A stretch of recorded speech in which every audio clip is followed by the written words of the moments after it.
Hi guys, welcome back. I'm Estefania and I am going to be watching a video that I have been wanting to watch for a while now, and when you guys suggested it is why IU is so well respected in Korea, and it's by the channel called Popsori, and it came out 2017, so 3 years ago. So it's from when IU debuted 2008 to 2017, why she became so well respected over there. I can only imagine because you guys have told me so much about her, and from what I've seen in her music videos and what I've learned so far, I can see why she's so well respected. She has done so much good for the country. But yeah, I want to see if I learned anything new, what this channel has to say. And I'll leave the link down below if you guys want to check it out as well. But yeah, we'll get started in 3, 2, 1, start. It felt like almost yesterday that IU suddenly came out of nowhere to become one of K-pop's biggest acts, and we'll find out why.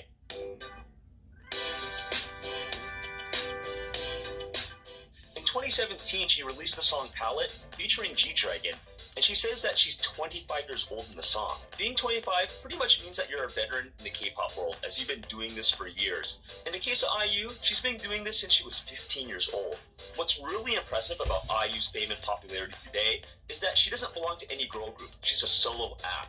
And while yes, there's a lot of popular solo acts in K-pop today, the vast majority of fans flock to the guy and girl groups. Whereas in a girl or guy group, you not just have more members, but you can also pick your favorite bias or favorite members from that group.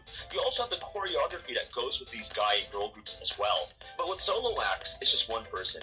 And in most cases, they don't even do any dances. They actually depend on their singing ability as well as their instrumental ability if they play an instrument. So now to the big question. Why is IU so popular in the K-pop world today? Well, it's time to answer it, and I got several reasons for you. So one of the big reasons is that she's not really considered a bubblegum pop singer. And yes, I know she does pop and she does dance, but most people see her as more like a ballad or mature pop singer, if that makes any sense. Yeah. Not everyone can listen to bubblegum pop, as it's considered more of a teen thing, but I know a lot of people in their 20s, 30s, 40s, and even 50s that listen to IU. Like, it has that mature sound that can relate to many spectrums and many age groups. Another reason is that she's a singer-songwriter. Not only does she sing songs, but she also writes her songs as well. And in the K-pop world, that's really respected if you can do both. In nearly all cases in the K-pop world, a girl or guy group will get their song delivered to them by a lyricist or producer. There'll be a person that creates the lyrics and the melody, and the group just has to perform the singing and the choreography, which is tough in itself. But writing a song, and you definitely know what I'm talking about if you're a musician yourself, is really tough. Another reason is that she has this cute and pure image, which made her the nation's little sister for a long time, especially in the 2010s. And since she's really innocent, we look up to her more. And a lot of Koreans felt this way and thought of IU as that little sister. IU was also one of the it girls alongside with Miss A's Suzy in the 2010s. IU was definitely one of the most popular girls, and it was definitely shown during polls, especially university polls, when a lot of college students would be asked, who's your ideal type? A lot of the guys would say IU. She's been known to donate to a lot of charities as well as relief efforts when a disaster happens in a foreign country. Yes, you guys have told me this. Some of her smaller concerts' profits have also went to charities. As for the next reason, she has very powerful vocals. And whether you're a fan, musician, or judge, you can definitely respect someone that has really, really strong vocals. And IU definitely has in spade. Enough said. Another reason, she's very popular with the army guys.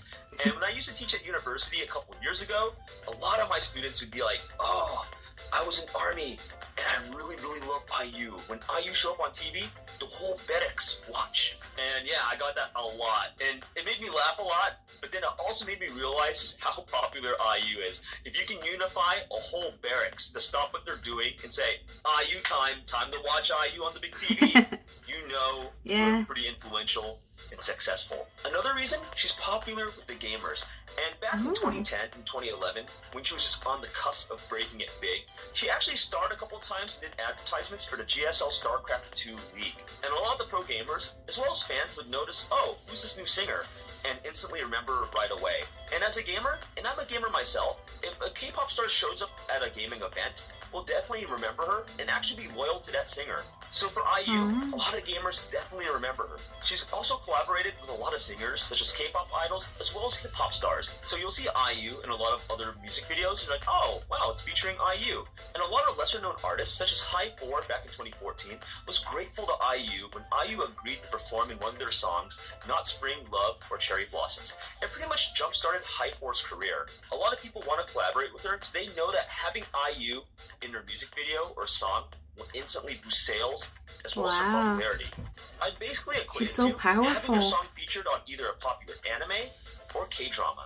If your song is featured in one of those two, you're probably gonna do well. Fans of that show will be like, huh, who's that singer? And they'll definitely look you up. And that's how non-K-pop fans become fans of an artist. Another thing is that IU was a big factor in reviving Korean folk and ballads. I'm not saying she's the reason for reviving those two genres, but a lot of the young kids in the late 2000s were listening to pop and hip-hop later, right? And IU pretty much made that mini revival saying, hey, you know, folk and ballad are cool too. And a lot of people took to that. A lot of the youth said, you know what, we're going to listen to folk and ballad because IU sings it and IU has really pretty powerful vocals. The next reason is her triple note from Good Day. It went viral and it showed us how powerful her voice was, as I alluded to earlier. And I've heard Good Day being sung so much in norebangs and people trying to hit those triple notes. Oh, I've seen it all. I've seen some of my friends try to hit those triple notes on Good Day, usually without success. I just saw the video and yeah, the last note was like, whoa, ooh, that's awesome. You sing really well. Because, you know, singing triple notes isn't easy. And the last reason I have is that she influences hair and fashion style. If you see IU in a new music video, like in a new dress, outfit, or coat, or with a new hairstyle, chances are kids the following week will definitely follow that trend. Because why? It's IU. So how did IU get to this position? She wasn't always known as the nation's little sister. Well, back in 2007 when she debuted with Low End Entertainment, she trained for 2 years until her debut in 2009. In 2009, as you guys know, the Hallyu wave was in full swing. You had groups such as Girls' Generation, Big Bang, 21, Kara, Brown Eyed Girls, and more, just like going all over the world. And IU was pretty much in the background, just biding her time. But when she did debut in 2009, it wasn't well received. She got a lot of criticism. She wasn't always known as oh my god, IU. And a lot of people were wondering, who's this girl? Like, will she even make it? But IU, to her credit, said that all that criticism made her tougher, made her stronger. It made her like realize like what the K-pop world is and how to succeed. And her success only came a year later in December 2010 when she released the single Good Day. And I remember pretty vividly because I came here to Korea in 2010 and Good Day was being played everywhere. And this new artist called IU was like taking Korea by storm. And she releases one song and she just explodes onto the K-pop world. After she released Good Day, British singer Corinne Bailey Rae actually noticed her, and it was her opening act when Corinne came here to Seoul for her solo concert. Also in 2011, she became the host of Inkigayo for, I think, 2 years. Right now is a time for action. That's why USAA is giving payment relief. Sorry, there's commercials. That song was big, Good Day. I didn't know how big it was. Maybe in that time. And it was really popular here in Korea among the teens and 20-year-olds, as well as the foreign community. And between those four things, she shot up to instant fame. And as you guys know, the rest is K-pop history. Today, IU is as popular as an advertising model as much as she's a singer. You see her in a lot of places, which is definitely not a bad thing. And there's this huge advertisement poster near where I live that hasn't been taken down since like 2013. And it's pretty much an advertisement for a like Korean alcoholic beverage. It's just been there for like 4 years. Like you just see IU there. And as I mentioned earlier with Dream High, she's also getting into dramas. And one of the big dramas that she was in was the 2016 hit Moon Lover Scarlet Heart Grill. While IU is dominant in Korea, as well as the foreign K-pop fan community, the one thing that IU hasn't done yet is try to actually expand overseas. Try to actually go mainstream to like say the US or like Europe. And you know, I actually don't think she needs to do that. I actually don't think that Low End Entertainment, now 1-K, needs to push IU to like say the States. IU doesn't need to go to Europe or America and become popular. I think she should stay in Korea. I don't think she needs to go out there and be popular in America the way that say CL or Ailey has tried to do in recent years. She's found her niche in Korea and parts of Southeast Asia, and good for her. You don't always have to be successful successful in America. And I understand that America has the #1 music market in the world, but you don't have to be popular in America to be big, to be successful. And IU's is proving that now. She's doing really well as an advertising model, as a singer, and a drama star. Koreans will respect her whether she's popular just here in Korea itself or overseas. And she doesn't need it. You know, if she does get popular in the States, awesome, I support her, but it's not needed. And lastly, let's wrap up with how influential IU is in Korea today. IU is one of the few singers that resonates with pretty much everyone.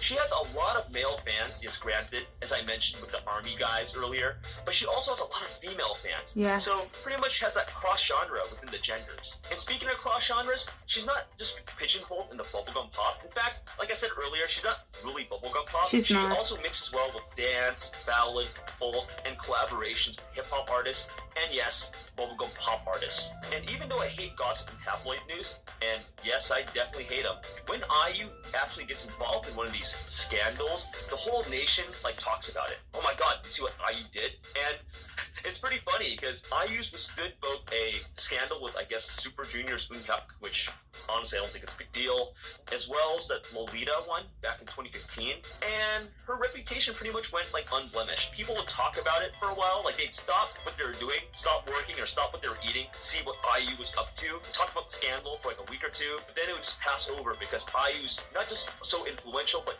as I said earlier, she's very respected, and they give her the benefit of the doubt. And that's just a testament of how dominant IU is in Korea today. So I hope you guys enjoyed this video of why IU is so respected in Korea and in the K-pop industry today. So what do you guys think about IU? Do you guys listen to her music? Are you an IU fan yourself? Please let me know in the comments below. And if you guys want to learn more about the K-pop industry or what it's like working here as a K-pop journalist here in Seoul, I have an upcoming ebook that's coming out, and all you have to do is sign up for the email list below. So with that being said, I'm off to listen to some more K-pop, but I'll be back soon. So I'll see you in the next video.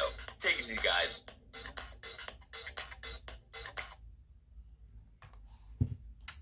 That was very informative. So I can see why she's so well respected. Because she was doing something that not many people are able to do. Like I said, she doesn't follow trends, she sets them. Like when he mentioned that when bubblegum pop, hip hop was very popular when she was starting off, she does have those songs. Like Good Day, in my opinion, is very pop, but then she also has songs that are very ballad based, folk based, and so she made those genres very popular. So she created her own little path that she's taking, that she's making those genres so popular because of her putting emphasis. And she's doing a lot of things that many people don't do. She's also a singer-songwriter, which not many artists are. She sings genres that are not that popular, I guess. She helps out many people. Like she said, when natural disaster happens, she helps out. And she created this image of just innocent, pure goodness, that in people's eyes she can do no wrong. Even when he said that if she is involved in scandals that are just put out by the media, yeah, people talk about it, but they know who she is. They know the type of person she is, the type of relationship she has with her fans, the person that she is, the good person that she is, that they don't continue believing in the scandal. They just put it to the side because, like they say, they give her the benefit of the doubt. If it's true, then they'll see it unfolding, the scandal. But most of the time it's not true because it's all made up. So they trust her wholeheartedly. And that just shows how much power she has over her fans and over the Korean audience and how much respect they have for her. And she's a hard worker, and I think that's what they see as well. Like someone who works hard to like get to where she got, and like never gave up. Just shows how resilient she is. I don't know. I love this video. I like how he described everything about her, and I like how he also put an emphasis that yeah, she's really well known in Korea. She's so famous there that she doesn't need to come to other countries. She doesn't need to be international to be considered successful, because she's already is successful. And I agree with him. I do wish she did come over here just for concerts, if anything, just for us international fans, so we can see her live. But that's just me being selfish and wanting her to come over here. If she's happy just solely being based in South Korea and the Asian countries around her, then that's completely more than perfectly fine, as long as she's happy. Yeah, just me being a little bit selfish, wanting her to come over here. But I'm still gonna support her, and if it takes for me to go over to Korea or another country that she goes to perform at to watch her, then I'll have to do that. But yeah, I enjoy this. If you enjoy this video as well, let me know in the comments section down below. Give this video a thumbs up, and hope everyone has a good day or night, and we'll see you next time. Bye.